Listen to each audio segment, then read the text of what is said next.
अल्हम्दुलिल्लाह नहमदुहु व नस्तगफिरुहु व नु'मिनु बिही व नतवक्कलु अलैहि व नऊज़ु बिल्लाहि मिन शुरूरि अनफुसिना व मिन सय्यिआति अअमालिना।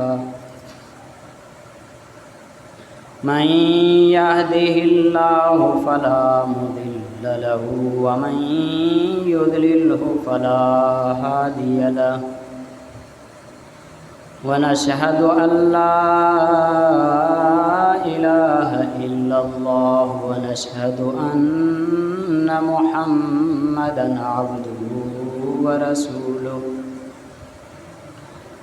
अम्मा बअदु फ़अऊज़ु बिल्लाहि मिनश शैतानिर रजीम। बिस्मिल्लाहिर रहमानिर रहीम।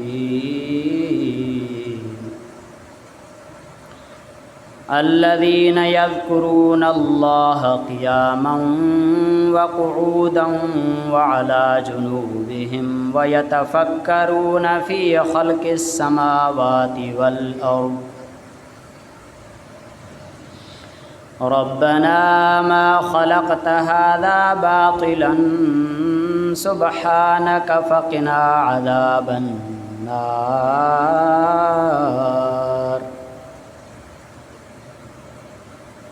वअन अनस रज़ियल्लाहु अन्हु अनिन नबिय्य सल्लल्लाहु अलैहि वसल्लम क़ाल अल्लाह अख़रिजू मिनन्नारि मन ज़करनी यौमन औ ख़ाफ़नी फ़ी मक़ाम। सदक़ल्लाहुल अज़ीम व सदक़ रसूलुहुन नबियुन करीम व नहनु अला ज़ालिका लमिनश शाहिदीन वश्शाकिरीन वल्हम्दुलिल्लाहि रब्बिल आलमीन। दुरूद शरीफ। अल्लाहुम्मा सल्लि अला मुहम्मदिन व अला आलि मुहम्मद कमा सल्लैता अला इब्राहीम व अला आलि इब्राहीम इन्नका हमीदुम मजीद।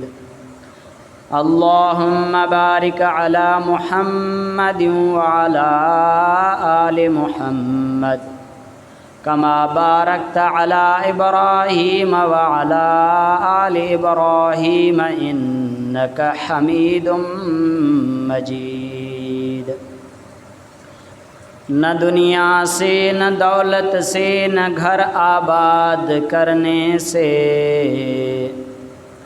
न दुनिया से न दौलत से न घर आबाद करने से दिल को तसल्ली मिलती है खुदा को याद करने से। मुझा वाजिबुल एहतराम अज़ीज़ान गिरामी भाइरो ऐं दोस्तों, अस्सलामु अलैकुम वरहमतुल्लाहि वबरकातुहू। अल्लाह सुब्हानहु व तआला जा करोड़े एहसान जो असांखे पंहिंजे घर घुराई। अल्लाह जे याद जी मजलिस, अल्लाह जे ज़िक्र जी मजलिस हेवा बाबरकत मजलिस आहे। हदीस शरीफ़ जो मफ़हूम आहे त कुझु मख़सूस फ़रिश्ता आहिनि जेके सॼो ॾींहुं अहिड़ियूं मजलिसूं ॻोल्हींदा आहिनि।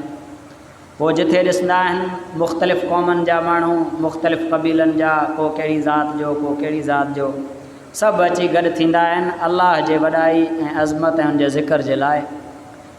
तो उहे फ़रिश्ता उन्हनि खे घेरे वठंदा आहिनि ऐं हिक ॿिए खे सॾनि था, हलुम हलुम हलुम, हेॾे अचो, तव्हांजो मक़सूद हिते आहे, जंहिंखे तव्हां ॻोल्हियो पिया, जंहिं मजलिस खे तव्हां ॻोल्हियो पिया उहा मजलिस हिते आहे, अचो।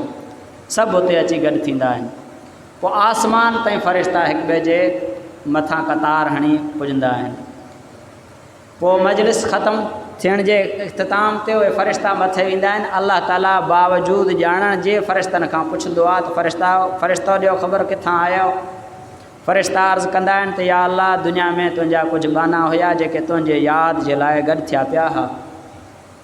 फ़रिश्ता ॾियो ख़बर छा पिया घुरनि। या अल्लाह जन्नत पिया घुरनि, जन्नत ॾिठूं, चई न या अल्लाह ॾिठूं त कोन, जे ॾिसनि हा त अञा वधीक घुरनि हा। छा खां पनाह पिया घुरनि, चई जहन्नम खां, चई जहन्नम ॾिठूं, चई न जे ॾिसनि हा, चई अञा वधीक पनाह घुरनि हा। अल्लाह ताला फरमाईंदो आहे फ़रिश्ता तव्हां गवाह थियो, मां इन्हनि ते जहन्नम जेको आहे सो हराम करे छॾियमि, जन्नत इन्हनि जे लाइ वाजिबु करे छॾियमि। ऐं छा पिया घुरनि, चई बख़्शिश पिया घुरनि, फ़रिश्तो तव्हां गवाह थिजो मां उन्हनि जी बख़्शिश बि करे छॾी। थियो आहे बाबरकत मजलिस आहे अल्लाह जे यादि ऐं अल्लाह जे ज़िक्र जी। त अल्लाह ताला हिन मजलिस जे बरकत सां असां सभिनी खे इनशा अल्लाह उथण खां अॻु में बख़्शे छॾींदो। हो करीम रब आहे, बहाना ॻोल्हींदो आहे, उनजी रहमत बहाना ॻोल्हींदी आहे त मां कहिड़े तरीक़े सां पंहिंजे बाने खे बख़्शियां। ऐं मुंहिंजा अज़ीज़ दोस्तो, हक़ीक़त ॻाल्हि आहे त दुनिया जे कंहिं शइ में सुकून न आहे, न माल में, न दौलत में, न ज़र में, न ज़ेवरात में, न बंगलनि में।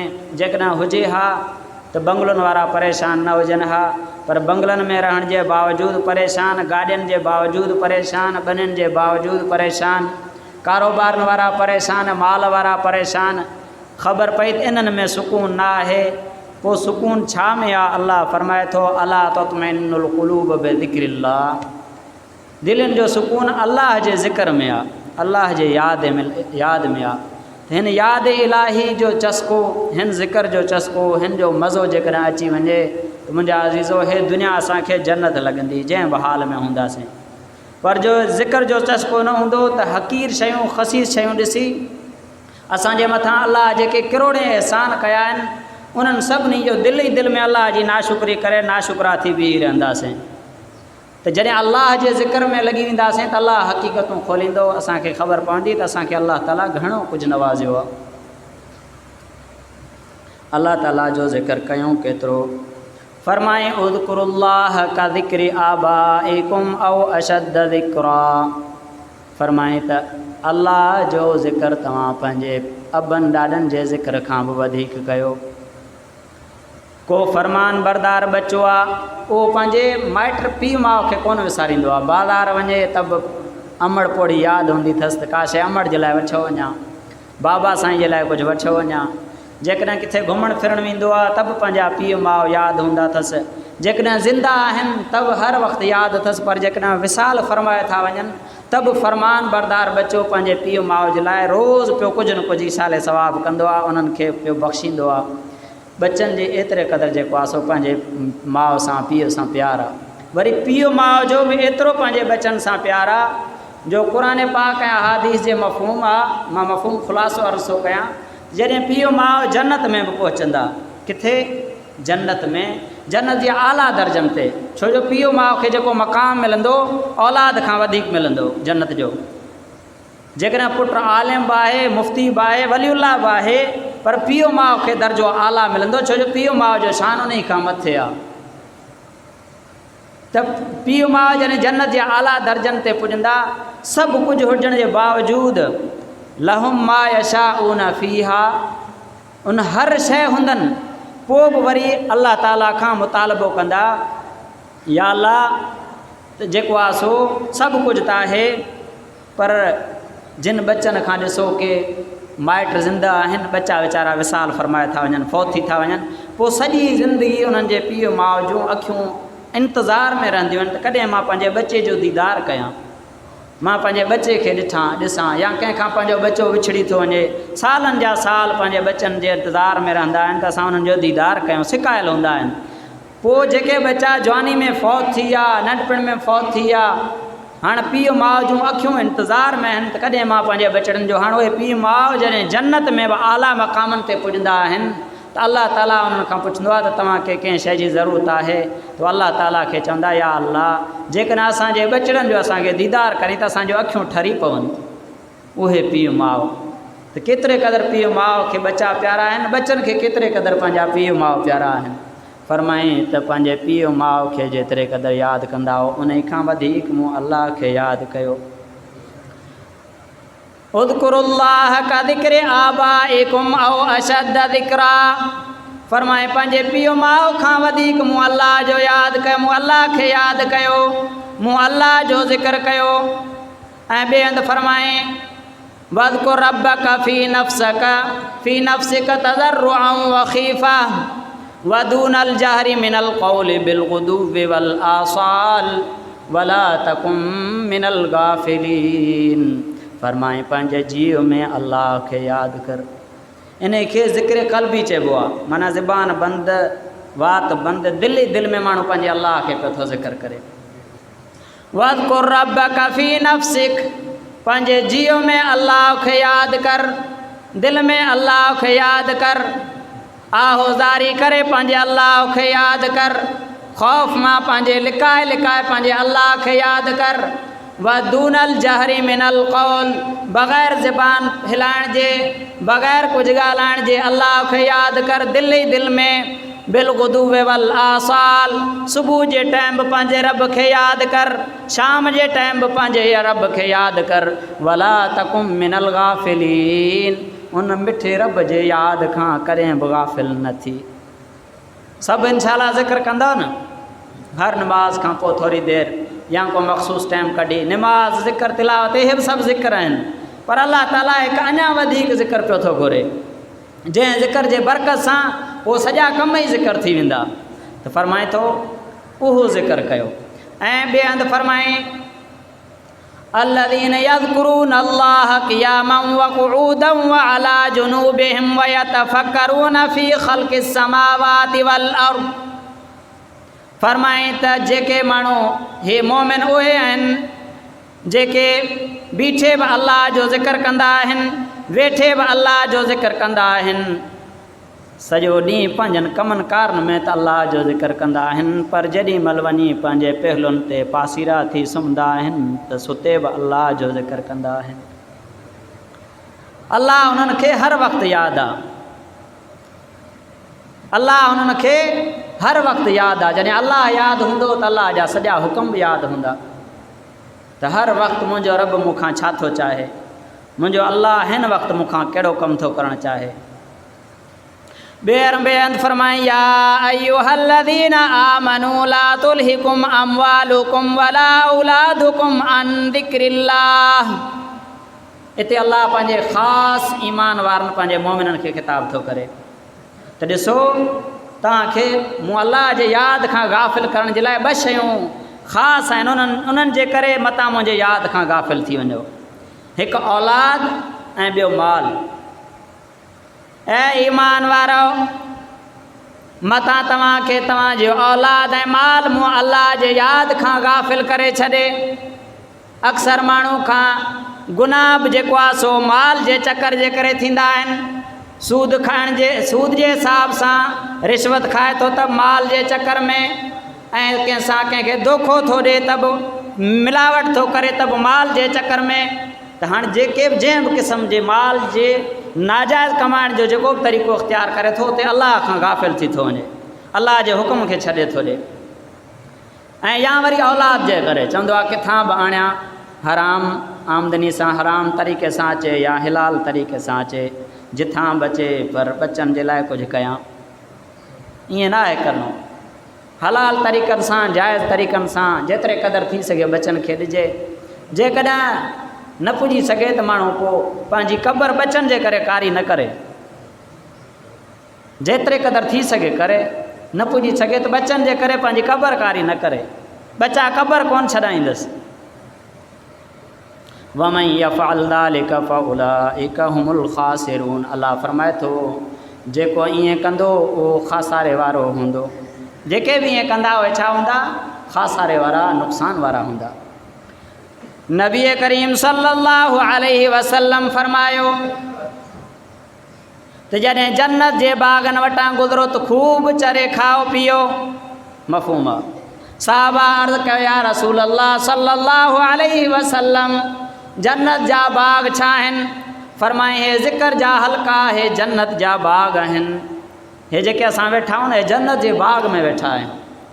केतिरे क़दुरु ख़ुशनसीबी आहे असांजी जो असांखे अल्लाह दुनिया में जन्नत जे बाग़ जे अंदरि विहारे छॾियो आहे। फरमाए त हिकिड़ो शख़्स ज़िक्र में मसरूफ़ आहे ऐं ॿिए वटि काफ़ी पैसो आहे, माल आहे, उहो उन खे अल्लाह जे रस्ते ते इख़लास सां खुदा जे रज़ामंदी जे लाइ इख़लास सां ख़र्च पियो थो करे, मफ़हूम हदीस जो त करे बि अलाह जे रज़ा जे लाइ थो, ग़रीबनि जी मिसकीननि जी मदद पियो थो करे, पैसा पंहिंजा लुटाए पियो थो, ख़र्च पियो थो करे। पर ॿियो ग़रीबड़ो आहे, उन वटि पैसो त न आहे पर किथे बि वेठो आहे अलाह जे ज़िक्र में लॻो पियो आहे, त फ़रमाए जेको अलाह जो ज़िक्र पियो थो करे उहो पैसनि विरहाइण वारे खां बि वधीक आहे। केतिरे क़दुरु अलाह जी नेमत आहे। फ़रमाए त जेको बुख़ल जे करे माल ख़र्च न करे सघे ऐं बुज़दिली जे करे जिहाद में बि शिरकत न करे सघे ऐं सुस्ती जे करे रातिनि जो इबादतूं बि न करे सघे, सभिनी कमनि खां आजिज़ लॻो पियो आहे, उहो चुप करे अलाह जे ज़िक्र में वेही रहे, अलाह जो ज़िक्र करे त अलाह ताला सभिनी इबादतनि जो सवाबु उन खे अता फ़रमाईंदो। अलाह ताला जे ज़िक्र में एतिरे क़दुरु जेको आहे सो मज़ो आहे। 2 मिंट भला ला इलाह जो विर्द बि करे वठूं सभु मूंसां गॾु कयो। ला इलाहा इल्लल्लाहु ला इलाहा इल्लल्लाहु ला इलाहा इल्लल्लाहु ला इलाहा इल्लल्लाह। फरमाए अफ़ज़लुज़ ज़िक्र ला इलाहा इल्लल्लाह व अफ़ज़लुद दुआइल इस्तिग़फ़ार व फ़ी रिवायतिन व अफ़ज़लुद दुआइल अल्हम्दुलिल्लाह। फरमाए त भले में भलो ज़िक्र ला इलाहा ऐं भले में भली दुआ इस्तिग़फ़ार, ॿी रिवायत में आहे भले में भली दुआ अल्हम्दुलिल्लाह आहे। अल्लाह ताला असां सभिनी खे हर तरह सां ज़िक्र करण जे लाइ तौफ़ीक़ अता फ़रमाए। नबी करीम सल्लल्लाहु अलैहि वसल्लम जन साईं जन वेठा हुया, अल्लाह ताला साईं जन ते आयत नाज़िल थी वस्बिर नफ़्सक मअल्लज़ीन यदऊन रब्बहुम बिलग़दाति वल आशी युरीदून वजह। फरमाए त ऐ मुंहिंजा महबूब सल्लल्लाहु अलैहि वसल्लम वला ततरुदिल्लज़ीन यदऊन रब्बहुम बिलग़दाति वल आशी युरीदून वजह। उन्हनि माण्हुनि खे जेके अल्लाह जे रज़ा जे लाइ, अल्लाह जे रज़ामंदी ऐं ख़ुशनुदी जे लाइ सुबुह ऐं शाम अल्लाह जो ज़िक्र कंदा आहिनि, तव्हां उन्हनि खे पंहिंजे मजलिस मां परे न कयो। अल्लाह ताला पंहिंजे हबीब सल्लल्लाहु अलैहि वसल्लम खे ताक़ीद पियो थो फ़रमाए, जेके सुबुह शाम अल्लाह जो ज़िक्र कंदा आहिनि ऐं ज़िक्र बि इख़लास ऐं साहबा जे इख़लास जी गवाही बिन आयत में आहे त साहबा जेको कमु कंदा हुआ ख़ालिस अल्लाह जे रज़ा जे लाइ कंदा, युरीदून वजह, अल्लाह जी रज़ामंदी ॻोल्हण जे लाइ ज़िक्र था कनि। हाणे तव्हां इन्हनि खे पंहिंजे मजलिस खां परे न कयो। हाणे साईं जन वेठा, साईं जन यकदमि उथिया ऐं ॻोल्हण लॻा त ॾिसां इहे सॻोरा किथे आहिनि जिन जे मजलिस में वेहण जो मूंखे हुकुम थियो आहे। केॾा शान वारा फज़ीलत वारा उहे सहाबा हूंदा ऐं केतिरे क़दुरु इख़लास सां उन्हनि सॻोरनि जो जेको आहे सो ज़िक्र हूंदो जो अल्लाह पंहिंजे महबूब सरकारे दो आलम सल्लल्लाहु अलैहि वसल्लम खे मोकिले पियो थो त तव्हां बि वञी उन्हनि जे मजलिस में वेहो। साईं निकिता, ॻोल्हींदा ॻोल्हींदा ॾिठूं त हिकु हंधि चंद ग़रीब सहाबा उहे जेको आहे सो वेठा आहिनि, वार खुलियल आहिनि ऐं जेको आहे सो बदन उघड़ा आहिनि ऐं बिल्कुलु सुकल वीचारा हिक ॿिए जे ओट में जेको आहे सो मफ़हूम अर्ज़ा हदीस हिक ॿिए जे ओट में वेठा आहिनि। एतिरे क़दुरु घणो कपिड़ो बि कोन्ह अथनि, सिर्फ़ु हिकु कपिड़ो ओढ़ियल अथनि। तशरीफ़ ईंदो आहे त ओघड़ ढकियल हुन, बाक़ी जिस्म उघाड़ो आहिनि। पोइ उन जे लाइ एहतियात न हिक ॿिए जे ओट में वेठा हूंदा हुआ त मतां असांजे ओघड़ ज़ाहिर थिए। एॾा ग़रीब सॻोरा साहबा। त साईं जन अची करे उन्हनि जे भरिसां वेही रहिया। नबी करीम सल्लल्लाहु अलैहि वसल्लम खे ॾिसी करे उहे सभु ख़ामोश थी विया। नबी सल्लल्लाहु अलैहि वसल्लम फरमायो, ॾियो ख़बर तव्हां छा पिया कयो? चईं असां अलाह जो ज़िक्र पिया कयूं ऐं इन ॻाल्हि ते अलाह जो शुक्र पिया कयूं जो उन असांखे ईमान जे दौलत सां नवाज़ियो आहे, असांखे कलमे वारो ईमान वारो बणाए।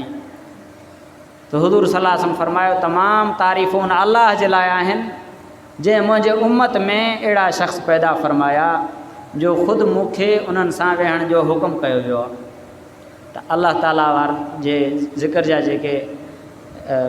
जेके मजलिसूं आहिनि अल्लाह जे ज़िक्र जूं, उहे बरकतनि खां ख़ाली न आहिनि। अल्लाह जा फ़रिश्ता आसमान ताईं अची करे उन्हनि मजलिसनि में शिरकत कंदा आहिनि। अल्लाह जी रहमत वसंदी आहे जिथे बि हुजे, पोइ माण्हू अकेलो हुजे या कंहिं मजलिस में हुजे, फरमाए त जेको मूंखे कंहिं मजलिस में यादि करे मां उन खां वधीक भली मजलिस फ़रिश्तनि जे मजलिस में माण्हू जो ज़िक्र कंदुमि। जेको मूंखे दिलि में यादि करे मां अलाह उन खे दिलि में यादि कंदुमि। त अलाह ताला असांखे हर तरह जे फितननि खां कढी करे पंहिंजे दाइमी पंहिंजो असांखे ज़िक्र नसीब फ़रमाए। जिथे बि हुजऊं अलाह जा हुकुम ऐं मिठे मुहम्मद सल्लल्लाहु अलैहि वसल्लम जा तरीक़ा जेको आहे सो यादि हुजनि। इन जे लाइ मुंहिंजा अज़ीज़ दोस्तो हिकु फ़िक्र खपे। जे इंसानु जिथे वक़्तु लॻाईंदो आहे, माल लॻाईंदो आहे, जान लॻाईंदो आहे, उन शइ जी अहमियत पैदा थींदी आहे। इन जे लाइ असांखे निकिरणो पवंदो अलाह जे रस्ते में। अलाह वारनि सां गॾु जेको आहे सो काशाला काटणा पवंदा ऐं महिनतूं करणियूं पवंदियूं। तॾहिं वञी जेको आहे सो असांजे दिलि खे असांखे इहा ॻाल्हि सम्झ में ईंदी ऐं असां जदीद दौर जे तमामु फितननि खां महफ़ूज़ रहंदासीं। इन महिनत जी हिकिड़ी कड़ी इंशाअल्लाह मथे महीने नवंबर में रायवंड में इज्तिमा आहे त जीअं उम्मत कीअं हिकु थी करे अल्लाह ताला जी बंदगी ऐं नबी करीम सल्लल्लाहु अलैहि वसल्लम जो उहो तरीक़ो जेको नबी सल्लल्लाहु अलैहि वसल्लम मौलाना इलियास रहमतुल्लाह अलैह खे पंहिंजे हुजरे मुबारक में रोज़े पाक जे जाली जे अंदरि वेही 3 ॾींहं नबी सल्लल्लाहु अलैहि वसल्लम मौलाना खे कमु सेखारियो। हीअ अर्ज़ु कई या रसूल अल्लाह मां उम्मत जी ख़िदमत करणु थो चाहियां, कहिड़े तरीक़े सां कयां? हुज़ूर फरमायो त मुंहिंजे मक्की ज़िंदगी जे तरीक़े सां। या रसूल अल्लाह मक्की ज़िंदगी कीअं हुई?